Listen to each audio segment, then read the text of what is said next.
Good morning all of you. Now we discuss next topic, measurement of length, लंबाई का मापन। हम पर चर्चा करते हैं लंबाई का मापन। अब लंबाई का मापन के सबसे पहले ये आपको यूनिट पता है। अब इसमें सबसे लार्जेस्ट यूनिट जो बनी हुई है उसका नाम है parsec. Largest unit of the length जो प्रयोग में लाया जा रहा है उसका नाम है पार्से, और smallest unit of the length जिसका नाम है फेर्मी। ठीक, तो फॉलोइंग, अब लंबाई को मापने के लिए हम following method use of the measurement of length को मापने के लिए निम्नलिखित विधियों का हम क्या करते हैं, उपयोग में लाते हैं। तो पहला विधि है आपका प्रतिध्वनि विधि, जिसको कहा जाता है eco method.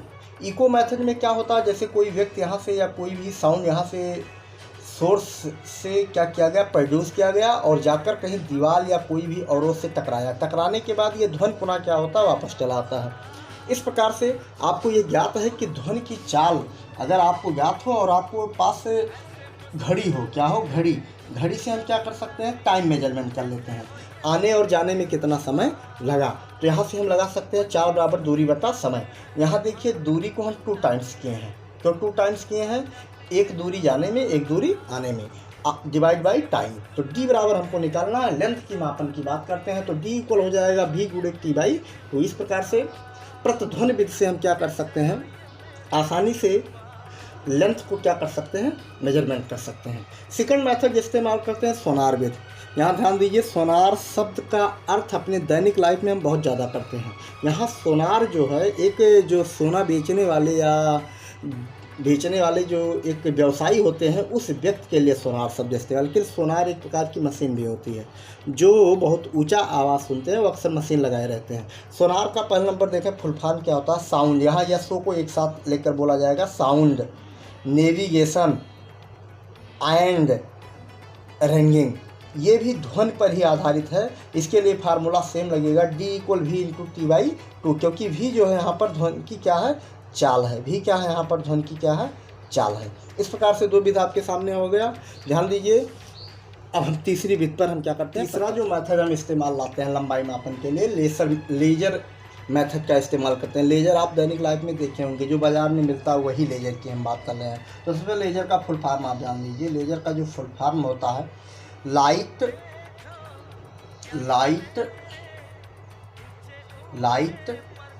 Amplification by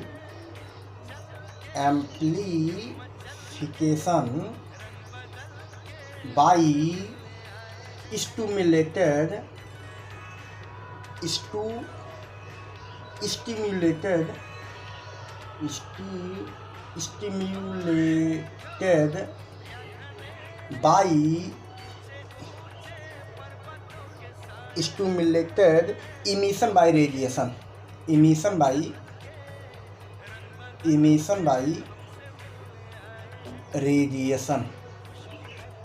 radiation.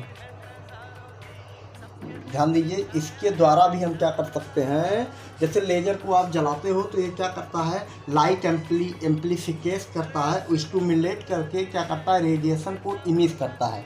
मतलब जो प्रकाश होते हैं एक प्रकार से रेडिएशन होते हैं, और ये क्या करते हैं, इन्वायरमेंटल में क्या करते हैं, रद्द करते हैं। जब जाकर ये किसी सतह से टकराएगा, टकराने के बाद पुनः क्या करेगा, वापस आएगा। तो ये भी जो है इको मेथड से भी इस्तेमाल किया जाता है। इसके लिए जो फार्मूला इस्तेमाल किए जाते हैं वही फार्मूला, डी इक्वल हो जाएगा भी गुणे T by 2।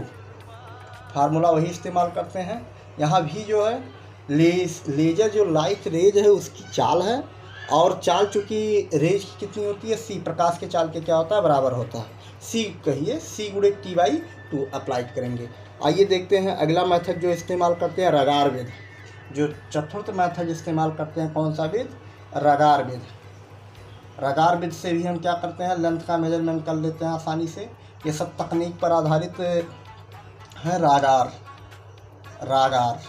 Method,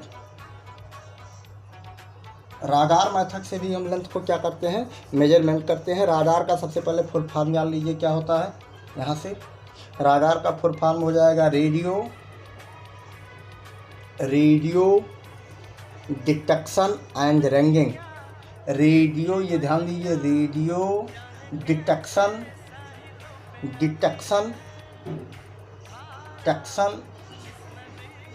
and ringing. Ragging, ये रडार का फुल फॉर्म है। इसके द्वारा भी जो फार्मूला इस्तेमाल में लाया जाएगा, यही फार्मूला इस्तेमाल में लाया जाता है, D=C/D/2। ध्यान दीजिए, रडार मेथड का अधिकतर इस्तेमाल अंतरिक्ष उड़ान में किया जाता है, जो कि रडार वायु स्टेशन से के द्वारा वायुयान को क्या किया जाता है, कांटेक्ट में रखकर जानकारी हासिल की जाती है, या फिर दूरी अदर दिख से सब चीज़ों का जानकारी रडार मेथड से भी किया जाता है। परावर्तन के गुण पर आधारित ये भी कार्य करता है। अगला मेथड इस्तेमाल करते हैं स्पेक्ट्रोस्कोपी मेथड भी इस्तेमाल करते हैं। उसके द्वारा आपके शरीर की पथरी को भी मेजरमेंट कर लिया जाता है आसानी से। वो क्या है, स्पेक्ट्रोस्कोपी मेथड का इस्तेमाल किया जाता है। अगला बिंदु है। और रही बात आगे जो विधि इस्तेमाल किए जाते हैं, अनेक विधियां हैं, लेकिन आइए कुछ बड़ी दूरी के मापने के लिए और एक दो मेथड हम आपको सुझाते हैं। लांबन विधि भी इस्तेमाल किया जाता है। लांबन विधि, अगला है लांबन विधि। लांबन विधि का इस्तेमाल से जो है लेंथ मेजरमेंट किया जाता है। कौन सा मेथड इस्तेमाल कर रहे हैं हम? लांबन मेथड इस्तेमाल कर रहे हैं। लांबन मेथड में ऐसा होता है, जैसे सूर्य या फिर ग्रह के बारे में कि लेंथ है यहाँ से कितनी दूरी पर है, उसके बारे में हम क्या करते हैं, बात करते हैं। लांबन मेथड का हम प्रयोग करने जा रहे हैं। लांबन मेथड जो होता है, ये देखिए कोई वस्तु है, जैसे यहाँ पर हम देख रहे हैं, तो जैसे अपने आप दैनिक लाइफ में देखते हैं, ये मान लीजिए चंद्रमा है। ये क्या है? चंद्रमा। चंद्रमा को अगर आप देख रहे हो तो आपको फीलिंग आती है जैसे यहाँ होते हो, यहाँ पर आप हो, तो ए से चलकर आप बी पर चले जाइए, बी पॉइंट पर आप अर्थ पर हो। जब आप ए से बी पर चले जाते हो तो आपको फीलिंग होती है कि चंद्रमा आपका इधर चला गया, महसूस करते हो ना। लेकिन आप यहाँ से यहाँ चले, लगता है ये इधर चला आया। इसी चीज़ को क्या करते हैं, लांबन मेथड से क्या करते हैं, एक अनुमान लगा लेते हैं। उसके बाद क्या करते हैं, ऐसे कोणमापी के द्वारा दो रेखाओं, दो बिंदुओं से, इस बिंदु से इस बिंदु से कोणमापी लगाकर हम मेजरमेंट कर लेते हैं यहाँ का कोण कितना है, थीटा। और ये दूरी जो है इसको किससे दर्शा देते हैं, आर से। किससे दर्शा देते हैं? आर या चौप कह दीजिए, सबसे अच्छी बात है चौप कहना चाहिए था। जो थीटा हो गया और चौप का आधारक ये आधार भी हो जाएगा और ये हो जाएगा चौप। ध्यान दीजिए, चौप को हम किससे लोकेट कर देते हैं, बी से। जैसे अगर ऐसे एक चौप की कल्पना करें, ऐसे बन जाएगा, ये ऐसे, ये चौप बन गया ना, ये चौप बन गया, लेकिन ये लगभग दूरी क्या हो जाएगा, बी हो जाएगा। और इस दूरी को हम किससे लोकेट कर देते हैं, त्रिज्या। ये क्या हो जाएगा, त्रिज्या एस। तो यहाँ से अगर सूत्र लगाएं आप, यहाँ से अगर आप सूत्र बनाएं तो यहाँ से बन जाएगा आपका चाप, कोण बराबर होता है चाप बटा त्रिज्या, थीटा बराबर होता है चौप अर्क डिवाइड बाई रेडियस त्रिज्या। तो थीटा इक्वल, और चौप की वैल्यू कितनी है, v, और त्रिज्या की वैल्यू कितनी है, s।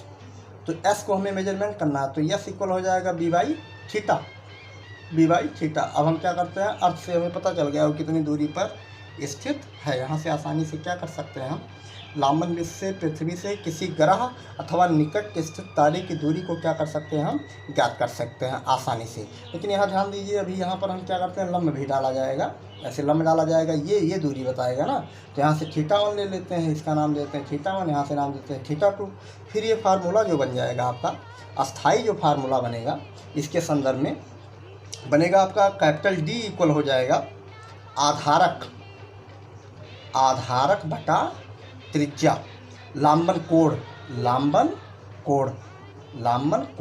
तो D आधारक कितना बन जाएगा, आधारक को हम किससे लोकेट करेंगे, B से।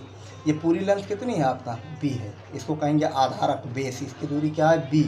और थीटा की अगर बात करें तो θ1 और θ2 दो कोण है, θ1 और θ2, θ1 प्लस θ2 रख देते हैं इसमें लाकर, मेजरमेंट करके आसानी से क्या कर सकते हैं, हम गणना कर लेते हैं। तो आपको पता चल जाएगा D कितनी दूरी पर स्थित है। और D क्या है, ये वाला D है, ये वाला D है। चाहे इस मेथड से चाहे इस मेथड से, इसमें आपका 100% न लगे, इससे 100% आप लेंथ को क्या कर सकते हो, मेजरमेंट कर सकते हो। ध्यान दीजिए, इसमें कोणमापी का इस्तेमाल किया जाएगा, तभी मेजरमेंट हो पाएगा। इस प्रकार से हम क्या कर सकते हैं, किसी ग्रह की दूरी ज्ञात करने के लिए इस मेथड का हम क्या कर सकते हैं, इस्तेमाल करते हैं। अब खगोलीय पिंड को आकार ज्ञात करना, अगर कोई खगोलीय पिंड है, जैसे इसके विधि से हम कहीं यहाँ तारे, लांबन विधि का जो इस्तेमाल किया गया, इसमें जो इस्तेमाल किया गया, तारे की दूरी ज्ञात किया गया पृथ्वी से। लेकिन इसमें एक विधि और इस्तेमाल कर सकते हो, खगोलीय पिंड का आकार ज्ञात कर सकते हो। खगोलीय पिंड का आकार, खगोलीय पिंड का आकार भी आप ज्ञात कर सकते हो। जैसे ये मान लीजिए आपके सामने एक खगोलीय पिंड है, ये कल्पना में हम ले लेते हैं कि गोल आकार में है। कैसा आकार है?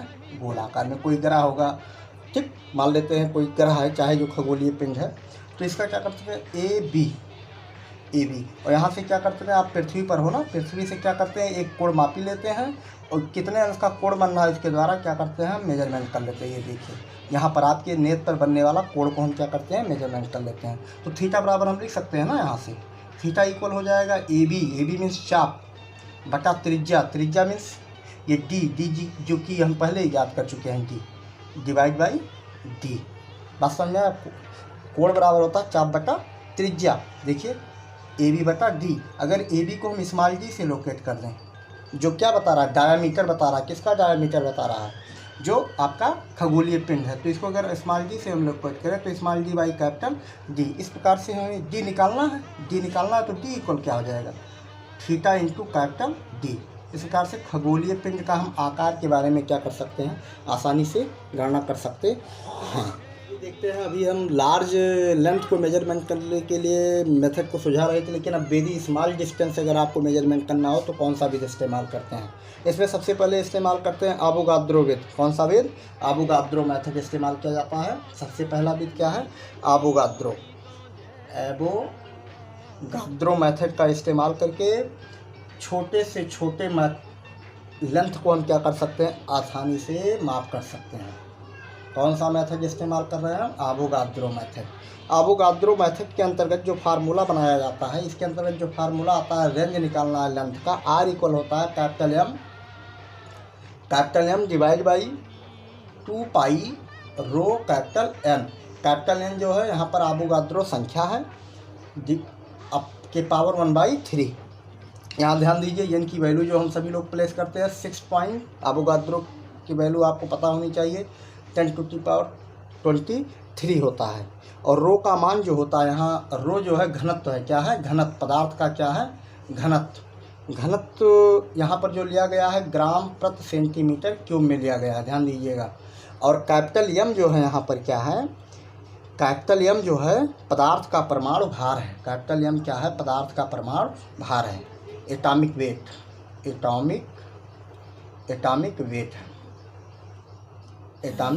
है, ठीक। इस प्रकार से अगर आप क्या करें, किसी भी वेरी स्मॉल डिस्टेंस को अगर आपको मेजरमेंट करना हो तो हम आवोगाद्रो परिकल्पना का इस्तेमाल करते हैं। R equal capital M upon 2 pi rho N के पावर 1/3 का इस्तेमाल करेंगे। यहाँ पर एम क्या है? पदार्थ का क्या है? एटॉमिक वेट है। तो उस पदार्थ का क्या कर सकते हैं हम? बड़े आसानी से परमाणु अति सूक्ष्म गोले या स्थानांतरित के द्वारा हम क्या कर सकते हैं? उसकी त्रिज्या क्या कर सकते हैं? गणना कर सकते हैं। उस पदार्थ के परमाणु की त्रिज्या का क्या कर सकते हैं? गणना कर सकते हैं। उपरोक्त जो आपको मेथड सुझाए गए हैं, इस मेथड को जब आप अप्लाई करोगे, तमाम न्यूमेरिकल लगाओगे इस पर आधारित, तब आपको बात ज़्यादा समझ में आएगी। कल आपको न्यूमेरिकल, इस पर आधारित न्यूमेरिकल का वीडियो हम आपको उपलब्ध करा देंगे। धन्यवाद।